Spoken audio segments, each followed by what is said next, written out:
I am Sergeant Selena Hart, 24 years old, and the only daughter, the public pride, of Senator Alistair Hart. That night, when my jaw nearly shattered under my father's fist, because I dared to dream a dream of my own, my mother just stood there, looked at me, and said in an ice-cold voice, "Look what you've done. You got what you deserve, you useless thing." My father growled, "Maybe now you'll learn to keep that filthy mouth of yours shut." Blood seeped between my teeth, but I smiled. Thank you so much for being here with Quiet Power Stories. Before we begin, tell us where you're watching from, your country and city, in the comments. We'd love to know. Please note that this story includes some fictional elements for entertainment and educational purposes. Any similarities are purely coincidental, but the message is. The argument had started, as it always did, in my father's study. It was a room designed to intimidate, a shrine to American power built in the heart of Georgetown. The air was thick with the scent of old leather, expensive bourbon, and the faint, ghosting aroma of his celebratory cigars. Behind his massive mahogany desk, a photo of him shaking the president's hand gleamed in a heavy silver frame. To its right, the American flag my grandfather had been buried with sat perfectly folded inside a cherry wood display case, a sacred relic he had co-opted for his own mythology. He was swirling amber liquid in a crystal glass, the ice clinking softly, the only sound in the room besides my own ragged breathing. "Officer candidate school is not a discussion, Selena. It's a delusion," he said, his voice deceptively calm. It was the voice he used on television, the one that reassured millions and terrified me. "I've served for 5 years, Dad. I've earned this. It's my path." My voice was steady, a discipline learned in the field, not in this house. He let out a short, bitter laugh. "You haven't earned anything I haven't allowed. You are a Hart. Your path is the one that benefits the name. You will serve your time, you will be honorably discharged, and you will work for the foundation. You will be a pretty face on a brochure, a feel-good story for my constituents. That is your purpose." Every word was a carefully placed stone, building a wall around my life. I looked past him, at the flag in the box. My grandfather, Colonel Robert Hart, had never backed down. Neither would I. "I am a sergeant in the United States Army before I am a Hart," I said, the words tasting like freedom and treason all at once. That's when the calm shattered. He moved faster than I'd seen him move in years. The crystal glass hit the desk with a sharp crack, and his hand, the one that had signed legislation and held Bibles, balled into a fist. It wasn't just anger in his eyes, it was outrage. It was the fury of a king whose favorite possession had just talked back. The impact was a blinding flash of white light and a sickening, wet crunch. The sound was inside my head, a dry crackle of bone and cartilage. My head snapped back, and the world tilted sideways. I remember the bizarre, detached thought, he's going to stain the carpet. Then the cold, hard reality of the Italian marble floor slammed into my cheek, and the pain exploded. It was a hot, searing agony that radiated from my jaw through my entire skull. The metallic taste of blood, coppery and warm, filled my mouth instantly. For a moment, there was only the pain and the shocking cold of the floor. Then, I heard the click of heels on the marble. Not rushing to help. A slow, deliberate approach. My mother, Genevieve, came into my blurry field of vision. She stood over me, a silhouette of tailored silk against the library lamps. She looked down, not with horror, not with concern, but with a flat, chilling disappointment. "Look what you've done," she said, her voice a frozen whisper. "You deserved it, you useless thing." The words hit me harder than the fist. The punch was an act of rage. Her words were a verdict, a confirmation of a lifetime of feeling worthless. Then came the final, soul-crushing humiliation. She lifted her foot, shod in a ridiculously expensive Manolo Blahnik heel, and nudged my shoulder with its pointed toe. It wasn't a kick. It was worse. It was the way you'd poke something dead on the side of the road. "Get up," she ordered, her voice laced with disgust. "Don't get blood on the rug. It's a Persian." In that moment, lying on the floor of my father's temple of power, I understood with perfect, horrifying clarity. My value in this house was less than that of a decorative carpet. Something inside me didn't just break, it vaporized. The part of me that had always craved their approval, the little girl who just wanted her parents to be proud, she died right there on the cold marble. And in her place, a soldier got to her feet. I didn't say a word. I pushed myself up, my whole body screaming, the room spinning. I held their gazes for a second, seeing nothing but contempt. Then I turned and walked out, leaving a small dark red droplet on the pristine floor. I didn't run. I didn't cry. I walked up the grand, curving staircase to my room, each step a measured, agonizing movement. Once inside, I locked the door. My training took over, a checklist running through the fog of pain. Assess the situation. I went into my bathroom and flipped on the vanity lights, flooding the space in a bright, clinical glare. I leaned into the mirror. The person looking back wasn't me. It was a casualty. My left cheek was already a grotesque, swelling mask of purple and red. My lip was split, and blood trickled from the corner of my mouth. I didn't see a victim. I saw a soldier who had been ambushed in hostile territory. Secure the perimeter. The locked door was enough for now. Establish communication. But first, document everything. With the precision of an intelligence analyst creating a case file, I took out my phone. My hands were shaking, but my purpose was absolute. I opened the camera. I took pictures of my face from every angle, capturing the swelling, the split lip, the blood. Then I switched to video. I hit record, held the phone up, and spoke. My voice a low, unnervingly steady monotone. Sergeant Selena Hart, 22:14 hours, assaulted by target, Alistair Hart. I saved the file, uploading it to a secure encrypted cloud server I'd set up years ago for emergencies. This wasn't just a family fight anymore. This was an evidence log. Finally, I opened my contacts and scrolled to a single letter, K. I pressed the call button. There would be no greeting, no explanation. Only the code we'd established for the worst-case scenario, the kind of situation you pray you'll never face. She answered on the first ring. "Hex, this is Hart," I said, my voice clear and cold. Protocol, empty quiver. There was a half-second of silence on the other end, the sound of a professional mind processing the unthinkable. Empty quiver was a military term for a lost or stolen nuclear weapon. It was our code for the ultimate danger. Kira's voice came back, all business, stripped of any emotion but efficiency. Understood. En route. ETA 15 minutes. Disable all trackers. Fall back to Rally Point Bravo. The line went dead. The extraction had begun. Kira's apartment in Arlington, Virginia, was the polar opposite of my father's house. It was small, lived in, and a little chaotic, with stacks of books on cybersecurity threatening to avalanche onto the floor and a half-disassembled computer rig on her dining table. It smelled like coffee and ozone. It was the safest place I'd ever been. She had guided me to her worn-out leather couch, her movements efficient and silent. She didn't fuss or offer empty platitudes. She just disappeared into her kitchen and came back with a bottle of Tito's vodka, 2 clean shot glasses, and a bag of frozen peas wrapped in a dish towel. She placed the makeshift ice pack gently against my throbbing jaw, then set the bottle and glasses on the coffee table between us. "Drink," she said, her voice low.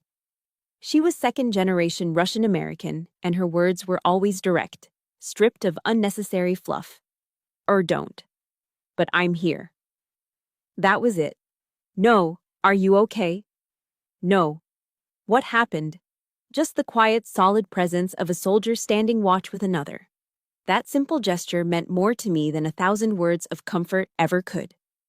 I stared at the bottle, the clear liquid looking like truth serum.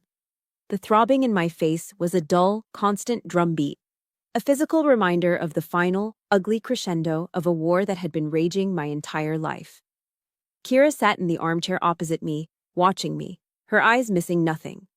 Finally, she broke the silence, her question cutting through the haze of my pain like a laser. "Why now, Hart?" she asked, her voice quiet but insistent. "Why not all the other times?" Her question hung in the air, heavy and sharp. And it opened a door inside me, a door I had kept bolted shut for years, leading back into the darkness of the past. The memories weren't just memories, they were exhibits in a long, secret trial. a map of scars that had been drawn on my soul, one agonizing line at a time. My mind drifted back to Christmas, the year I turned 18. The whole Hart clan was gathered in the formal dining room, a scene straight out of a magazine, with glittering crystal and the scent of roast turkey and pine. I had been vibrating with excitement, holding on to a secret I was bursting to share. I had received my early acceptance letter to the United States Military Academy at West Point. It wasn't just an acceptance, it was a validation of everything I had worked for, a golden ticket to a life of purpose. When my father called for a toast, I saw my chance. I stood up, my heart pounding, and announced my news. For a moment, there was a stunned silence. Then, my father slowly lowered his champagne flute. He didn't look at me. He turned his head and looked at my mother, a strange, cold smile playing on his lips. "You see, Genevieve," he said, his voice carrying across the table. "I told you she'd never get into the Ivy League." The air was sucked out of the room.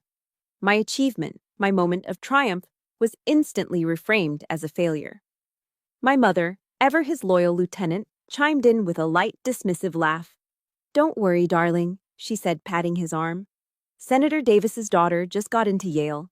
We can just tell everyone Selena wanted to serve her country."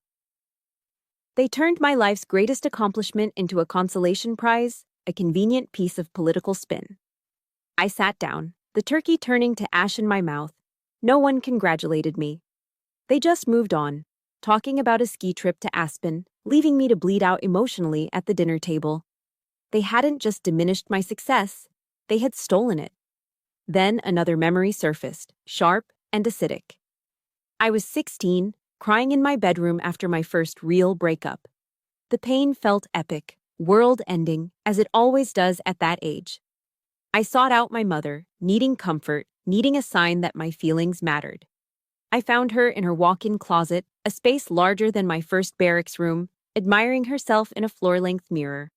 She was trying on a shimmering Oscar de la Renta gown for some political gala. She saw my tear-streaked face in the reflection and sighed, a sound of pure annoyance. "Men don't like weakness, Selena," she said, turning back to adjust the dress on her shoulder.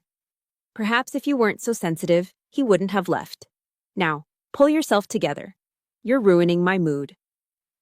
That was the lesson. My pain was an inconvenience. My emotions were a character flaw. My heartbreak was my own fault. I learned to swallow my tears, to bury my feelings so deep they fossilized. I learned that in the Hart family, there was no room for a daughter's broken heart, only for a senator's perfect image.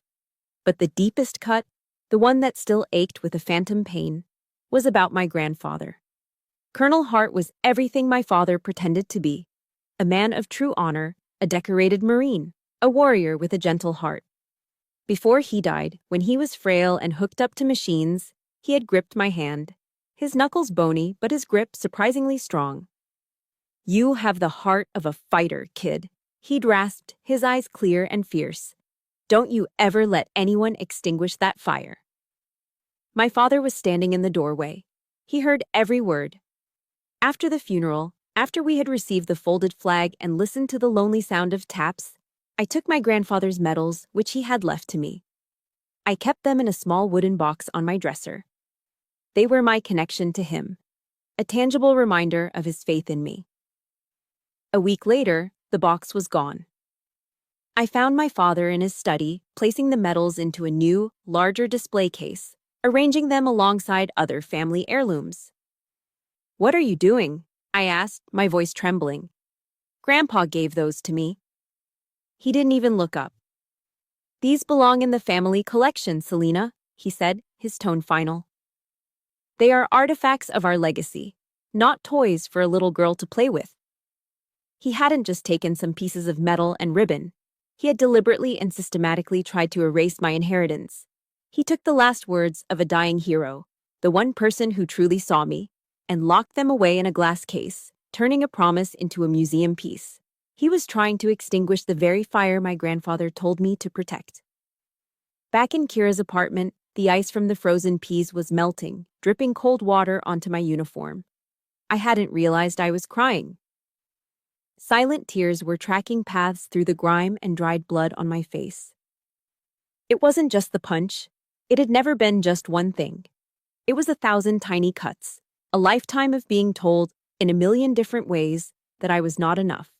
That punch was just the moment the dam finally broke. The tears from the night before had dried, leaving a salty tightness on my skin. Inside, something had crystallized. The grief was still there, but immense pressure had forged it into something hard and sharp. Purpose. My father had taken my grandfather's medals to erase my legacy. He wouldn't get to erase my future. The Hart family system of justice was broken, so I would turn to the only one I still trusted: the United States Army's. By morning, Kira's spare bedroom was a command center. I'd found a detailed street map of Washington, D.C. at a 24-hour CVS and taped it to the wall. A paper battlefield. The dull ache in my jaw was a constant metronome, counting down the seconds I had to act. This was no longer a daughter's desperate escape. This was a military operation. I began to populate the map with colored pushpins, my movements precise. A red pin for my father's Senate office, a black one for the Capitol Hill Club, where he cut deals, yellow pins for the homes of his key political allies. I was using my intelligence training to map the target network, identifying nodes of power and potential vulnerabilities. I wasn't a victim anymore. I was a strategist. "What's the first move, Sergeant?" Kira asked from the doorway, holding 2 mugs of black coffee. "We weaponize the truth," I said, taking a mug.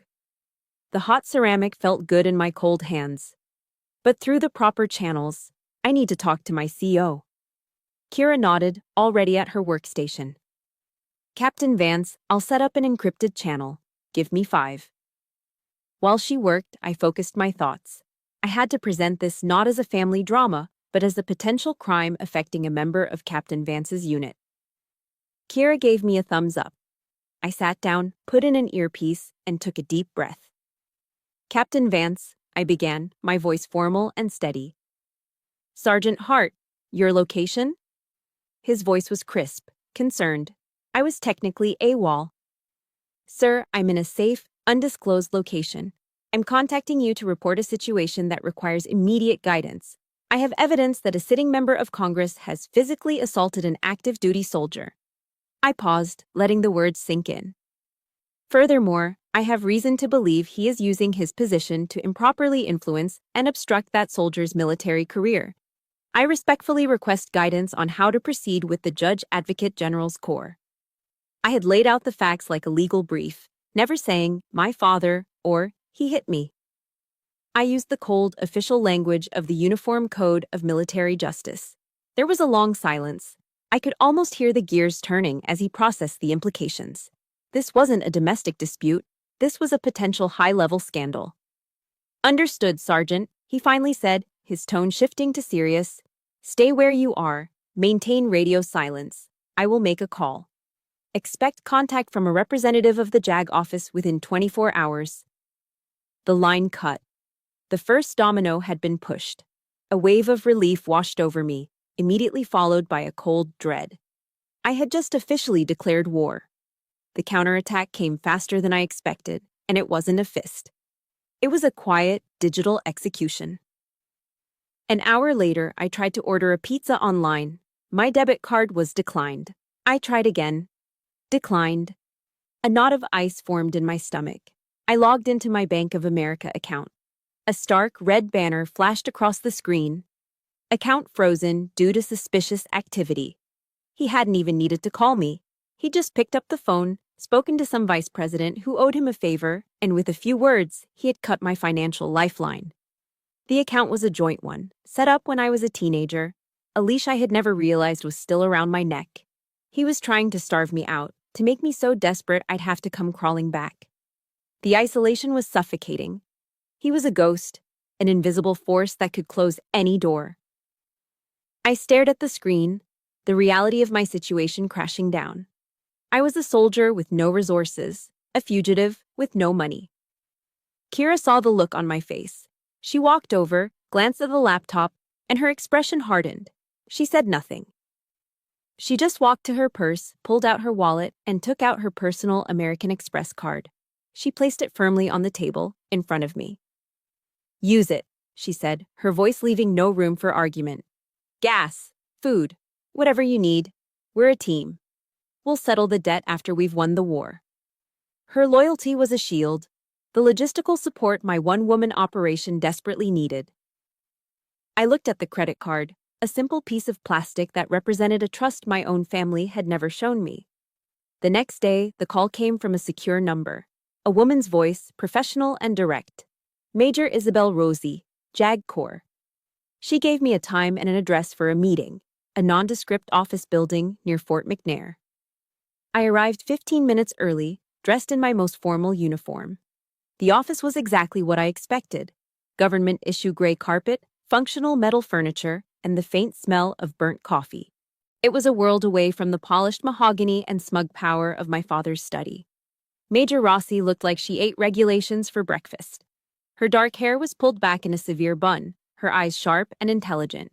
She didn't shake my hand, just gestured to the chair opposite her desk. She had me recount the events, her face impassive. I delivered the report with the same clinical detachment I'd used with Captain Vance. When I was finished, she was silent for a long time, her fingers steepled under her chin. Then she looked up. Her sharp eyes didn't focus on my face, but directly on the still livid bruise discoloring my jaw. I don't care who your father is, Sergeant, she said, her voice clear and hard as steel. In this office, you are a soldier in the United States Army, and you are a soldier who needs protection. Now, let's start from the beginning, and this time, don't leave anything out. For the first time in my entire life, I felt like someone in a position of authority was actually on my side. It wasn't victory. It wasn't even the beginning of the battle.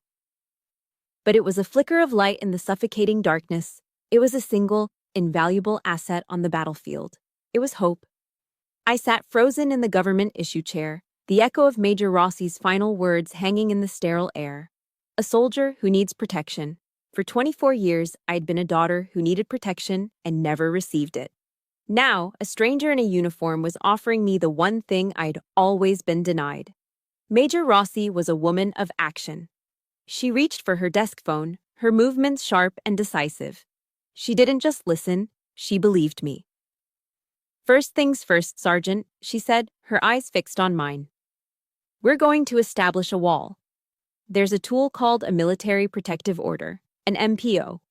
It's a lawful order, signed by a commander, that will prohibit Senator Hart from contacting you or coming near you on any military installation. On base, the Army is your fortress. We're going to make sure its walls are high. My breath hitched. A fortress. The word was so powerful, so alien.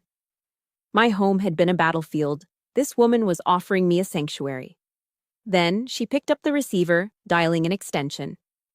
This is Major Rossi with the JAG Corps. Connect me to the Provost Marshal's office at Fort Belvoir, please. My heart hammered against my ribs. Yes, this is Major Rossi, she said, her voice ringing with authority. I need to make a preliminary report. I have a sergeant in my office who is being threatened by a high-profile family member. She paused, then delivered the payload, her words clear and precise. I want an official record started. The soldier's name is Sergeant Selena Hart. The name of the subject is Senator Alastair Hart. Hearing her say his name, not as a title, but as the subject of a complaint, was like a pressure valve releasing inside my chest. For the first time, the truth wasn't just my secret, it was real. It was on the record. It was spoken aloud by someone who mattered. A single, hot tear escaped and slid down my cheek. When the call was done, Rossi stood up.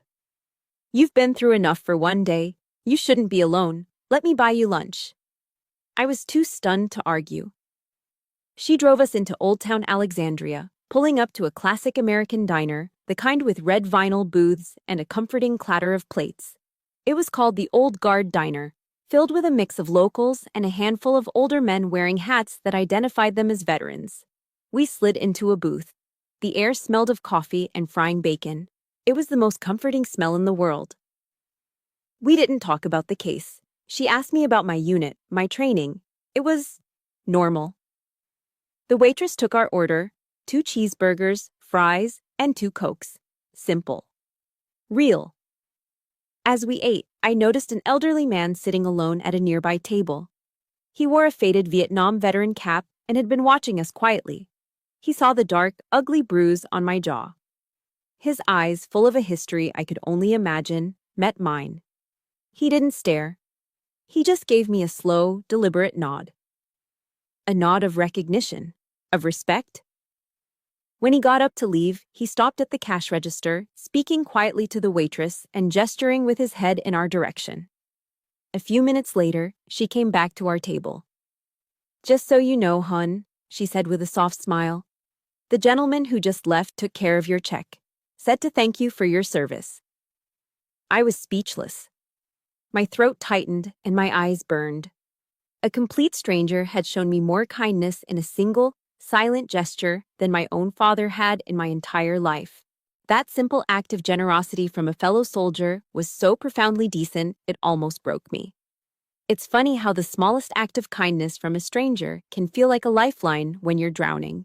It makes you feel seen. If you've ever had a moment like that where a stranger's simple gesture changed your entire day, please support this story by hitting the like button and let me know in the comments with a simple yes.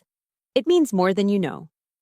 When Major Rossi dropped me back at Kira's apartment, the feeling of hope had solidified into something real. It grew stronger when we walked inside. Captain Vance was there, sitting on the couch with Kira. He stood up the moment he saw me. He wasn't in uniform, just jeans and a polo shirt, but he carried the same air of quiet authority. He had brought a military-grade encrypted laptop and a duffel bag with some of my personal effects from the barracks. He didn't offer platitudes. He just looked me in the eye and placed a steady hand on my shoulder. "Sergeant," he said, his voice firm and unwavering, "you did the right thing. You don't have to carry this alone. We are your unit. We are your unit." The words settled deep in my bones. I looked around the small, cluttered living room. Kira, my best friend, my digital guardian angel. Major Rossi, my legal counsel, my shield. Captain Vance, my commanding officer, my steady anchor. This wasn't a collection of individuals. This was a team, my squad, my real family. The family you choose. That night, however, I was reminded that the enemy was regrouping. An email landed in my new, secure inbox. It wasn't from my mother's personal account. That would be too traceable. It was from the public relations address of a children's literacy charity she chaired. The subject line read, "Regarding the health of our daughter." My blood ran cold. I opened it. The message was a masterpiece of corporate speak and veiled threats, clearly drafted by expensive lawyers. It spoke of my recent emotional difficulties and how the family was united in our commitment to providing her with the support she needs during this challenging time.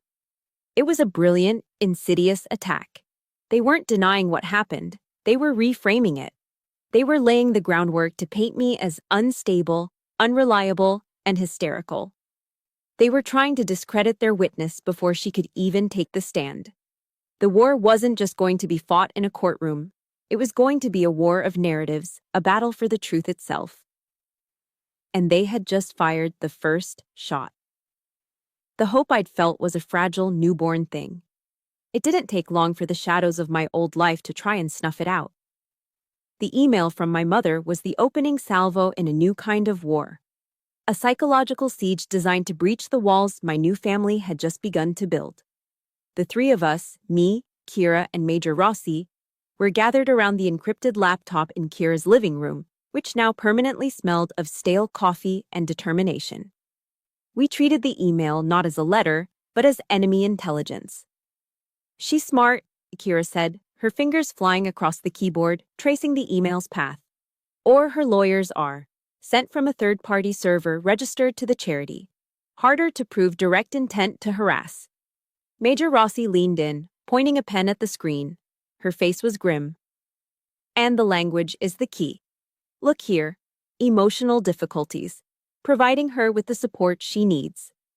This is a preemptive strike, Sergeant. They're building a legal foundation to declare you mentally incompetent and unreliable witness. This isn't a mother's plea. This is a strategic move in a very big chess game." A cold dread trickled down my spine. They weren't just trying to get me back. They were trying to erase my credibility, to turn my truth into the ravings of a troubled girl. As if on cue, my phone buzzed. The caller ID was a name that made my breath catch: General Mark Peterson, a retired four-star general my father served on a committee with, a man I respected deeply. My first instinct was that he'd heard and was calling to offer support. My second, colder instinct screamed that it was a trap. I looked at Kira and Rossi. "It's General Peterson." Rossi's eyes narrowed. "Answer it. Put it on speaker." I swiped the screen, my thumb trembling slightly. "General Peterson, sir." But the voice that answered was not the general's. It was the smooth, practiced baritone of my father, oozing a sickeningly false concern. "Selina, darling, thank God. Your mother and I have been worried sick." My stomach churned. He had used a respected man's number to bypass my defenses. "Mom hasn't eaten or slept," he continued, his voice thick with manufactured emotion. "You're listening to outsiders, people who don't understand our family. Just come home, sweetheart. We can fix this." I said nothing. The silence stretched, a taut wire of defiance. I could hear his breathing, and I knew the mask was about to slip. His tone changed, the warmth evaporating, replaced by a chilling edge of steel. "Don't make me do things we'll both regret, Selina," he hissed, his voice low and menacing. "I built you. I can just as easily destroy you. Don't test me." He hung up. The threat lingered in the air like poison gas, but the main assault was yet to come. 2 days later, a courier delivered a package. It was a heavy, elegantly wrapped box. My name was written on the tag in my mother's perfect, flowing script. Inside, nestled in tissue paper, was a leather-bound photo album. On top of it, a handwritten letter on her thick, cream-colored personal stationery, the kind with her initials embossed in gold. My hands shook as I opened it. "My dearest Selina," it began. "Do you remember these days, when you were my sweet little girl? Before you became so hard, so ungrateful." My eyes scanned the album. There I was, a gap-toothed 7-year-old on a pony in Martha's Vineyard. There we were, a perfect family smiling in front of a giant Christmas tree. Each photo was a carefully curated piece of propaganda, a testament to a happy childhood that had never really existed. They were weapons disguised as memories. I went back to the letter, my vision blurring. "Your father has sacrificed everything for you. He has given you a life anyone would dream of. And this is how you repay him? By shaming him? By trying to ruin everything he has built? You are breaking his heart, Selina. You are killing your mother." The final line was a dagger. "You are killing your mother." It was the ultimate emotional blackmail, a tactic she had perfected over years, designed to trigger the deep-seated guilt she had programmed into me. And for a moment, it worked. The soldier in me vanished, and the broken little girl took her place. A wave of nausea and self-loathing washed over me. Was she right? Was I the monster? The ungrateful daughter destroying her family? The carefully constructed walls of my resolve began to crumble. The words on the page were like acid, eating away at my determination, leaving only a familiar, suffocating shame. I didn't realize I was gasping for air until Kira's hand was on my shoulder. She had been watching me, her face a mask of cold fury. She didn't try to comfort me. She acted. She reached down and took the photo album from my trembling hands, closing it with a decisive snap. "This is not a memory," she said, her voice sharp and certain. "This is ammunition, and you are not going to let it hit you." She took the letter, folded it, and held it out. "This is not a mother's letter. This is evidence of coercion and emotional manipulation. We're giving it to Rossi." She then went to the kitchen and came back with a glass of cold water. "Drink," she commanded gently. "Breathe. Remember your training. You are a soldier under psychological attack. Analyze the threat. Don't become the casualty." Her words were a bucket of ice water, shocking me out of the emotional spiral. She was right. This was a tactic. The album, the letter, the phone call, they were all coordinated attacks, designed to exploit a known vulnerability, the part of me that still, foolishly, wanted to be their daughter. I took the water, the cold glass steadying my hand. I looked at the closed album on the table. It was just an object. The letter was just paper and ink. They only had the power I gave them. In the soldier's creed, there's a line: I will never leave a fallen comrade. In that moment, I realized the fallen comrade I'd been about to abandon was myself. The scared, broken girl who had finally found the courage to fight back. I couldn't leave her behind now. My resolve hardened, no longer brittle, but forged stronger in the fire of their attack. They had meant to break me. Instead, they had just shown me exactly what I was fighting against. The psychological ammunition my parents had fired, the album, the letter, the threatening phone call, had been neutralized thanks to Kira. My resolve was hardening, but I still felt like a soldier in a defensive position, hunkered down in a trench, waiting for the next barrage. I didn't have to wait long. The next attack wasn't just a shell, it was a tactical nuke aimed at the very heart of who I was. It arrived the next morning, not as a phone call or a package, but on the front page of the Washington Post's lifestyle section. Kira brought her tablet into the living room, her face grim. She didn't say anything, she just handed it to me. There he was. My father, Senator Alistair Hart, standing at a podium, draped in American flags. His face was a mask of contrived sorrow, a single perfect tear tracing a path down his cheek. The headline read, Senator Hart announces PTSD charity in honor of war hero father. My blood turned to ice water in my veins. I read the article, each word a physical blow. He spoke of his father, Colonel Robert Hart, as a true American hero. He talked about the silent struggles of our nation's warriors. And then came the line that made me want to vomit.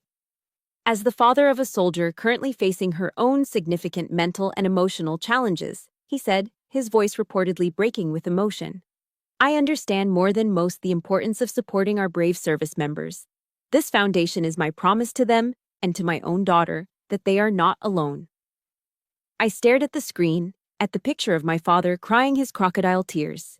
He was using my grandfather's name, a name synonymous with honor and integrity, as a shield for his own monstrous behavior. He was weaponizing my pain, twisting it into a prop for his own political theater. He was taking the one pure good thing in my life, the memory of the only man who had ever truly believed in me, and desecrating it in public for his own gain. He wasn't just attacking me anymore, he was attacking my grandfather. He was dancing on his grave, and in that instant, something inside me snapped. It wasn't loud. It was a quiet, clean break. The part of me that was still afraid, the part that still hesitated, the part that still felt the sting of a daughter's pain. It was gone. Vaporized. In its place was a silence so profound, so cold, it felt like the vacuum of space. There was no more doubt, no more fear. There was only a pure, crystalline rage. I slowly lowered the tablet and stood up. The room came into sharp focus, every detail crisp and clear. Enough, I said. My voice was perfectly level, without a single tremor. It was the calmest I'd ever felt in my life. Kira and Major Rossi, who had arrived for our morning strategy session, both looked at me. They saw the change in my eyes. He just crossed the last red line, I said, my voice as cold as the marble floor in my father's study. I looked from Kira to Rossi, my gaze steady. I have given you evidence. I have given you my testimony. Now, I'm going to give you a weapon. It's time to go on the offensive. Before Rossi could voice the caution I saw forming on her lips, I walked over to my phone. My heart wasn't pounding. It was beating with a slow, steady, and powerful rhythm, like a drum beat before a charge. My training, my instincts, my very soul told me this was a move I had to make myself. I dialed his number. He answered on the second ring, his voice dripping with smug satisfaction. See, Selena, I knew you'd come around. The whole world is on my side. We can put this all behind us. I cut him off. My voice was not the voice of his daughter. It was the voice of a soldier identifying her target. Listen to me very carefully, Alistair, I said, the name feeling foreign and correct on my tongue. You are not my father anymore. You are a target. You made a fatal mistake when you used my grandfather's name. You have desecrated the memory of a better man than you will ever be, and in doing so, you have awakened something you cannot control. Now you listen to me, you little, No, I said, my voice dropping to a near whisper, laced with the promise of absolute destruction. You listen. I am no longer defending. I am attacking. I'm not just going to get my future back. I am going to dismantle everything you have built on a foundation of lies. I will burn it all to the ground. I hung up before he could utter another word, severing the connection. There are moments in life when you have to fight, not just for yourself, but for the honor of someone you love. It's a line that, once crossed, changes everything. If you believe in fighting for the people who matter, please support this story by hitting the like button. And in the comments, just type the first initial of the person you would go to war for. Let's fill this space with the strength of our loyalty. I turned back to Major Rossi, the fire that had been smoldering inside me, now a controlled inferno in my eyes. The transformation was complete. The frightened daughter who had cried on Kira's couch was dead and buried. Sergeant Hart, the soldier, the strategist, the weapon, was now fully in command. Major, I said, my voice ringing with newfound authority. I am ready to testify. I am ready to go public with everything. The photos, the video, the recording of his threats, the letter from my mother. All of it. I took a step closer, my gaze locked with hers. Find me the biggest, brightest stage in this city, I declared, and I will turn it into a landing zone for my own rescue and the graveyard for his career. My declaration of war hung in the air of Kira's apartment, a promise and a threat. The time for defense was over. The time for reacting was over. Now, we would set the terms of engagement. We would choose the battlefield, and we would win. The shift in energy was immediate. The quiet support network of the past few days transformed into a focused, operational unit. Kira's living room was no longer a safe house. It was a bona fide war room. The map of DC on the wall was our theater of operations. We were no longer just friends helping a friend. We were a team with a mission. Major Rossi, ever the strategist, assumed the role of our legal commander. She paced the small room, outlining the legal ramifications, the potential charges, and the media strategy. We have assault, witness tampering, and now, with this foundation, a clear case for defamation and misappropriation of a veteran's legacy, she explained, her voice sharp. But the public stage is where we'll win this, not just the courtroom. Kira became our intelligence and logistics officer. Hunched over her multiple monitors, she was a whirlwind of silent, focused activity, her fingers a blur on the keyboard. She was our digital ghost, moving through the ones and zeros of the internet to gather information and secure our communications. Captain Vance, who had rejoined us, was our senior military advisor. He provided the crucial link to the world I came from, offering insights into the Army's perspective and leveraging his network to support our cause from the inside. And me? I was the operation commander. The final decision on every move was mine. For the first time in my life, I wasn't taking orders from my father or reacting to my mother's manipulations. I was giving the orders. I was in control. The feeling was terrifying and exhilarating. All right, team, let's get to it, Rossi said, clapping her hands together. Our target has given us a gift. We need to find the perfect time and place to open it. What's his next big public appearance? Kira didn't even look up from her screen. Already on it, he's the keynote speaker at the annual Patriots Legacy Fundraising Gala, 2 weeks from tonight. She spun one of her monitors around to face us. A glossy webpage filled the screen, featuring a smiling photo of my father and mother. Rossi leaned in, a slow, predatory smile spreading across her face. And the venue? The National Museum of American History, Kira answered. Main atrium. All the major DC press will be there. Every big money donor, every lobbyist, every political power player in a 500-mile radius. Rossi looked at me. There it is, Sergeant. That's your stage. The biggest and brightest in the city. We all knew it instantly. It was perfect. The irony was almost poetic. My father's empire of lies would come crashing down in the very museum dedicated to the nation's history, surrounded by the symbols of the country he claimed to serve. That's our H-hour, I said, the military term for the designated start time of an operation feeling right on my tongue. the moment he steps up to that podium to give his speech. The plan was beginning to take shape, but I knew we needed more. My word against a powerful senator was a start, but it could still be dismissed as a bitter family dispute. We needed something to corroborate his pattern of abuse, something to show this wasn't an isolated incident. As if reading my mind, Captain Vance cleared his throat. He'd been quiet until now, observing. "There might be something else," he said, his expression serious. "Another weapon for our arsenal." We all turned to him. "Your story has been circulating quietly," he began carefully. "It's given someone else courage. A staff sergeant from the 3rd Infantry Regiment. Last year, he filed a complaint against the son of one of your father's biggest campaign donors for conduct unbecoming. A week later, the complaint vanished, and the sergeant was hit with sudden transfer orders to a remote base in Alaska. His career was effectively sidelined." My heart started to beat faster. "He was too scared to fight it then," Vance continued. "He knew who he was up against, but he heard about you. He knows you're fighting back.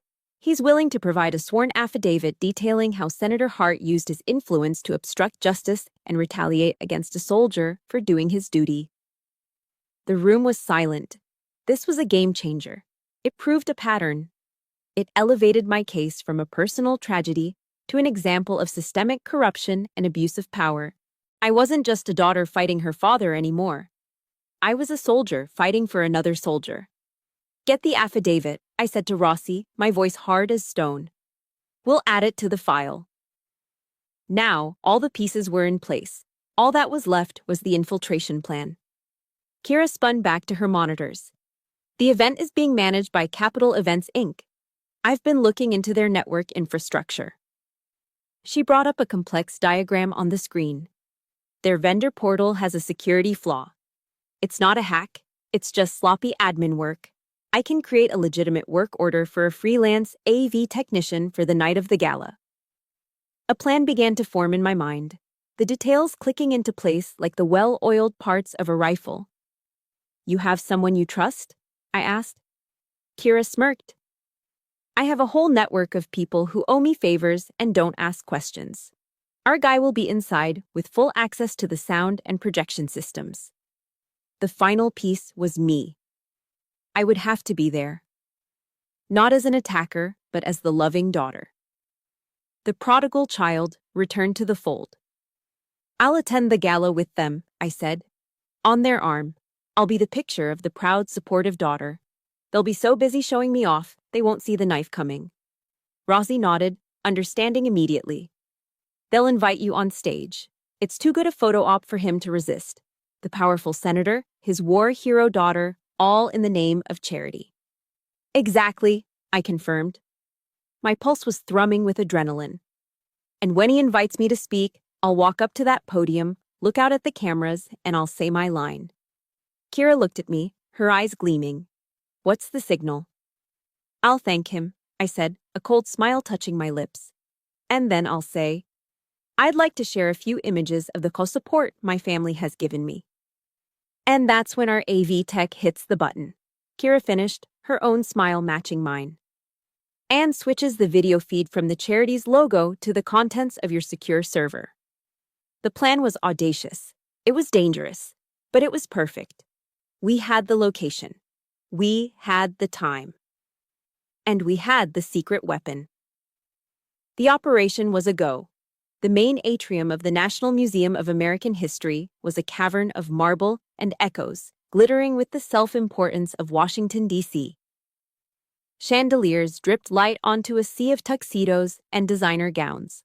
High above it all, suspended in a climate-controlled chamber of reverent silence, was the original Star-Spangled Banner, its ancient, fragile fabric a testament to the nation's endurance.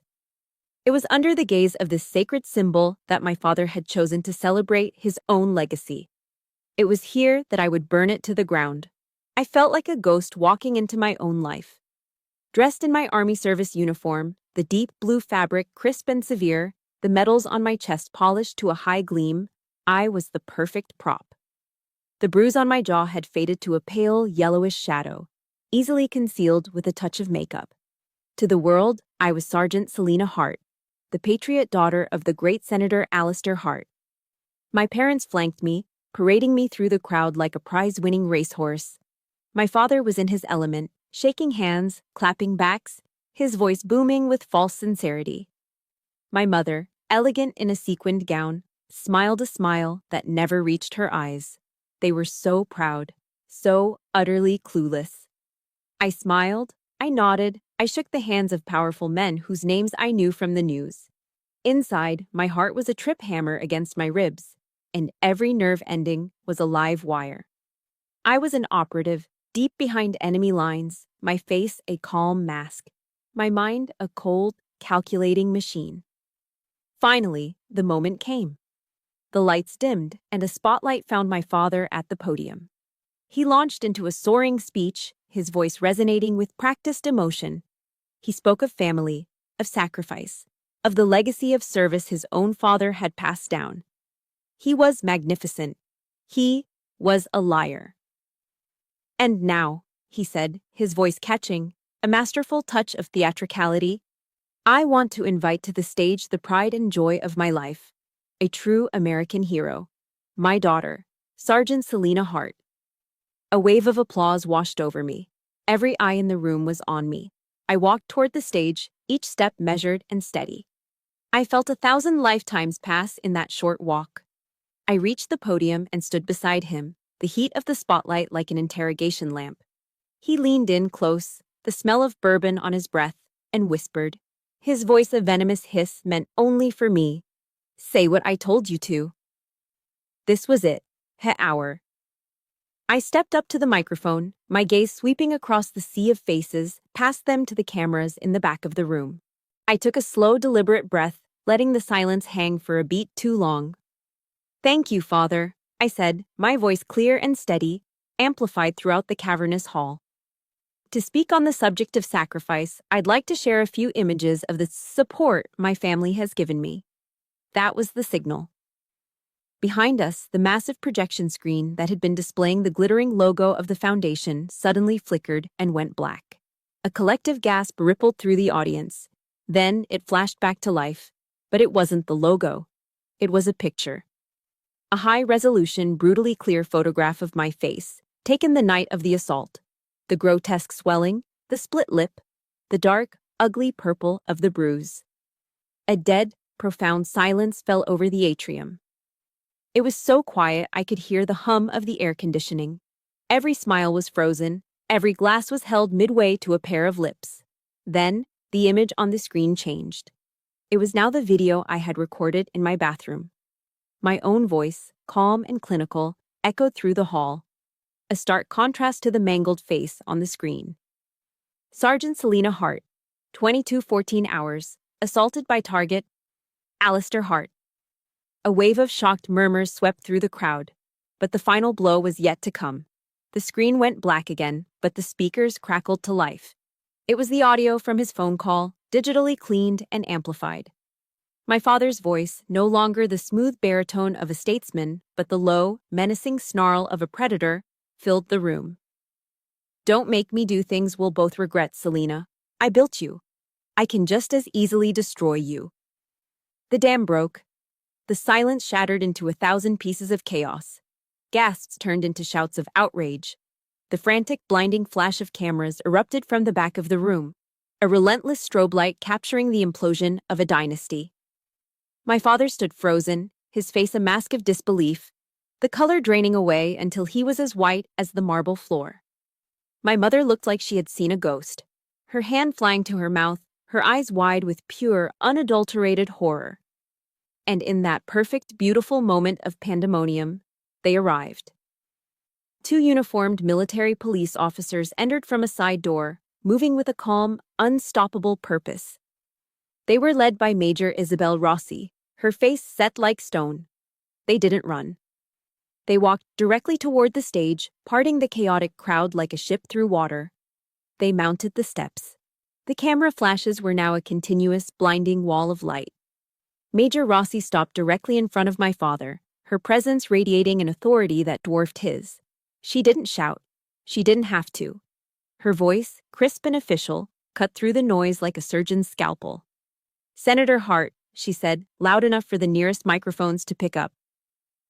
"My name is Major Rossi with the Army JAG Corps. You are being taken into custody pending an investigation into the assault of an active-duty U.S. Army soldier." His empire was gone. His legacy was ashes.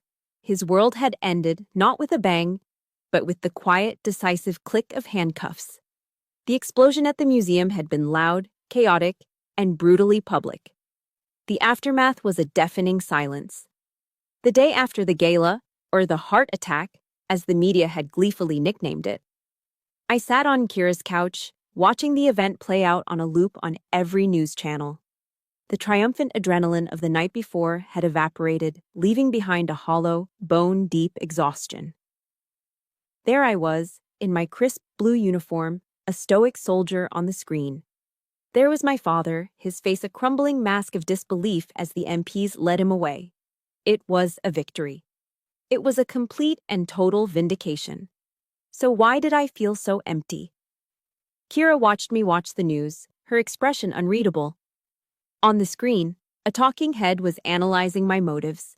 Online, the comment sections were a cesspool. To half the world, I was a hero, a whistleblower, a symbol of courage. To the other half, I was a traitor, a fame-hungry, ungrateful daughter who had publicly executed her own father. The words, even from strangers, stung with a familiar venom. Kira saw me flinch. She picked up the remote and the screen went black. "Don't read it, don't listen," she said, her voice firm. "Mission accomplished, Sergeant. Now it's time for R&R, rest and recovery." But the war wasn't over. The enemy had just changed tactics. 2 days later, a call came from Major Rossi. My mother, Genevieve, had been trying to reach me through her lawyers. She wanted to talk. Against Rossi's advice, I agreed to take the call. Some part of me, a foolish, stubborn part, needed to hear what she had to say. Her voice, when it came through the phone, wasn't cold or angry. It was worse. It was wet with tears, choked with a theatrical sorrow that was as fake as the photos in her album. She didn't apologize. She didn't ask if I was okay. She begged. "Selena, please," she sobbed. "You have to stop this. Tell them it was a misunderstanding. Your father, he's lost everything. His seat, his reputation, everything is gone." I listened, my own heart a cold, heavy stone in my chest.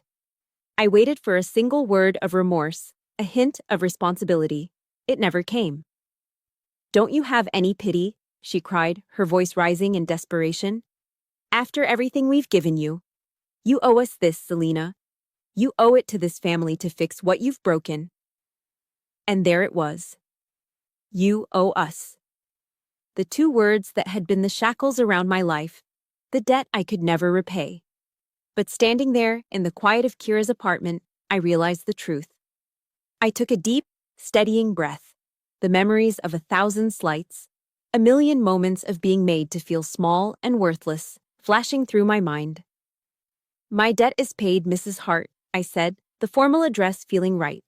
The word mother no longer fit. "I paid it with my youth, I paid it with my dreams, and I paid it with my blood on your Persian rug. As of this moment, I don't owe you or anyone a single thing." I ended the call and blocked the number. There was no anger, no satisfaction, just a profound, aching sadness for the mother I never had. That was the last time I ever spoke to her. The final ghost was my father. My Army-mandated therapist, a kind but no-nonsense major, suggested I see him one last time. Not for him. For me. For closure. So, a week later, I found myself walking through the sterile, echoing corridors of a federal detention center. The man I met in the visitation room was not the titan who had dominated my life. Stripped of his tailored suit and his aura of power, he looked small, older. The fight had gone out of his eyes, replaced by a sullen, resentful emptiness. He was sitting behind a thick pane of plexiglass. We spoke through a crackling intercom. He tried one last time to deploy the old weapon. "I did it all for you, you know," he said, his voice a pathetic rasp. "Everything I built." I held up my hand, a simple gesture that silenced him. The power dynamic had finally, irrevocably, shifted. No, I said, my voice calm and even, devoid of the anger he expected. You did it all for you. I didn't come here for an apology because I know you're not capable of one. I didn't come here to gloat. I leaned closer to the glass, making sure he saw the clarity in my eyes. I came here to tell you that you have no more power over me. I'm done being afraid. I'm done being angry. I took a breath and said the words that were for me, not for him. And I forgive you. A flicker of triumph sparked in his eyes, thinking he had won. I extinguished it. Not because you deserve it, I continued, my voice soft but unyielding. You don't. I forgive you because I deserve peace, and I can't have it as long as I'm carrying around all this hate, so I'm putting it down, right here, with you. I stood up and walked away without looking back, leaving him alone with the ruins of his life. Later that afternoon, I did one last thing. I walked to the Vietnam Veterans Memorial, the great black granite wall cutting a wound into the earth of the National Mall. I walked along its polished surface, my own reflection moving with me, superimposed over the endless names of the dead. I wasn't looking for anyone I knew. I just walked until I found a name. Hart. Sergeant David R. Hart. I didn't know him, his story, or his sacrifice, but he was a brother in arms, a name that connected me to a legacy of service, not of tyranny. I stood there for a long time, my fingers tracing the cold, carved letters of his name. Then I reached into my pocket and pulled out the key to the house in Georgetown. The one I had carried for years, a symbol of a place that was never truly a home. I held it in my palm, the metal cool against my skin. It was heavy with the weight of memories I no longer wanted to carry. I looked down at the paving stones at the base of the wall. I found a small dark crack between two of the stones, and with a quiet final exhale, I let the key drop. It disappeared into the darkness, the sound barely audible. I was letting go of the past. I was walking away, a free soldier, no longer bound by a name, or a house, or the ghosts that lived inside them. 1 year later. The key I had dropped into the cracks of the DC pavement had closed a door. Today, I was opening a new one. The Georgia sun was warm on my face, a stark contrast to the cold political shadows of Washington. It glinted off the single, polished gold bar on the collar of my uniform. Second Lieutenant Selena Hart. The name felt new. It felt right. It felt like mine. I stood at attention on the parade ground at Fort Benning, surrounded by my graduating class from Officer Candidate School. The ceremony was a blur of crisp commands, starched uniforms, and the proud, tearful faces of families in the stands. My family. I scanned the crowd and found them easily. Kira was there, trying to look stoic but failing, a huge, goofy grin on her face. Next to her was Major Vance, he'd been promoted, and Major Rossi, who had flown down from DC. They weren't sitting in the front row reserved for VIPs. They were just there, in the thick of it, my family. The one I had chosen, the one that had chosen me back. As the commanding general spoke, I subconsciously touched the side of my jaw. The scar was still there, a faint, silvery line visible only in the right light. It no longer felt like a mark of shame. It was a medal, a silent testament to the hardest battle I had ever fought. A reminder that the deepest wounds can heal into the strongest parts of you. My first assignment as a new officer wasn't a briefing with generals or a strategic meeting at the Pentagon. It was a talk with a group of fresh-faced privates, kids barely out of high school, their faces a mixture of bravado and terror. I stood before them in a simple classroom, not as the daughter of a disgraced senator, but as their platoon leader.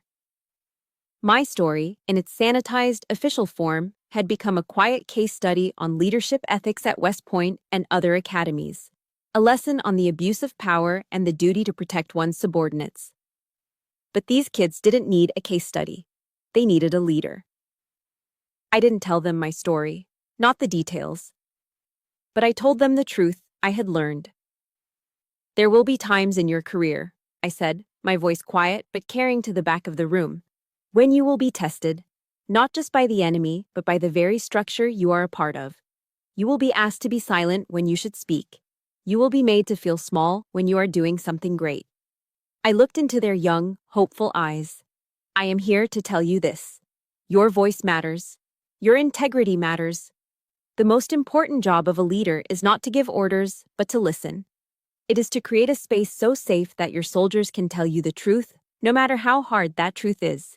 You look out for your team. You protect your people. You never, ever let your soldiers fight their battles alone. That is not a suggestion. That is an order. A few weeks later, a letter arrived for me. It was forwarded from Major Rossi's office. The envelope was plain, the return address from a university in Ohio. Inside, the letter was from the Colonel Robert Hart Memorial Scholarship Fund, the foundation I had established with every penny of the civil settlement I'd won from my father. It wasn't a foundation to burnish a false legacy, but one to build a real one. It provided scholarships for young people leaving abusive homes to pursue their education. The letter was from the fund's first ever recipient. It was written in the earnest, slightly messy handwriting of a young woman. Dear Lieutenant Hart, it read, My name is Sarah. I'm the first person in my family to go to college. I didn't think it was going to be possible. The news stories about you were everywhere last year. I know the media gets things wrong, but I saw the look on your face that night, and I recognized it. It was the same look I had in my own house. Seeing you stand up gave me the courage to leave. This scholarship isn't just paying for my books, it's paying for my freedom. You didn't just save yourself. You're saving us too. I folded the letter, my vision blurred with tears. Not tears of sadness, but of a profound, overwhelming gratitude. My father had tried to steal my grandfather's legacy, to twist it into a tool for his own lies, but he had failed. The true legacy of Colonel Hart wasn't a name on a building or a collection of medals in a glass case. It was the unextinguishable fire of a warrior's heart, and it was my honor to pass that flame on. The final scene of my old life was an ending. The final scene of my new one is a beginning, and it repeats every morning. It's 0500 hours. The air is cool and damp, the sky just beginning to blush from black to a deep indigo. I stand in front of my platoon, 40 young soldiers, their breath misting in the pre-dawn chill. Platoon! I call out, my voice sharp and clear. Fall in. They snap to attention. I look at their faces, at the trust in their eyes. Forward, march! And we begin to run. The only sounds are the rhythmic pounding of our boots on the pavement and the steady cadence of our breathing, a living, breathing machine moving as one. We run as the sun begins to crest the horizon, painting the sky in brilliant strokes of orange and pink. I look at the soldiers running with me, their faces a mixture of sweat and smiles, and I feel a sense of peace so deep it settles in my bones. I am no longer running from a dark past. I am leading them, and they are leading me toward the future. I had found my freedom, not by escaping the army, but by becoming the very best part of it. I had learned that you don't find the light at the end of the tunnel. You fight your way through the darkness, and you make the dawn yourself. My story began in a dark, silent room, but it ends here in the light of a new day that I built for myself. If you take one thing away from my journey, let it be this. Your past does not get to write your future. You do. Your legacy is not what you inherit, but what you have the courage to create from the ashes. Thank you for listening. If this story resonated with you, or if you know someone who needs to hear that they are not alone, please share it. Your support helps these stories reach the people who need them most. Subscribe for more. I learned that you don't just find the light, you fight through darkness and make the dawn yourself. My path began in a silent room, but it ends in the light of a new day. If you take one thing from my journey, let it be this. Your past doesn't write your future. Your legacy is what you have the courage to create from the ashes. Thank you for listening to this intense family drama. If this narrative of military revenge and resilience resonated with you, or if someone needs to know they aren't alone, please share it. Your support helps these quiet power stories reach those who need them most. Hit that like button, leave your thoughts below, and subscribe for more unforgettable journeys of justice and redemption.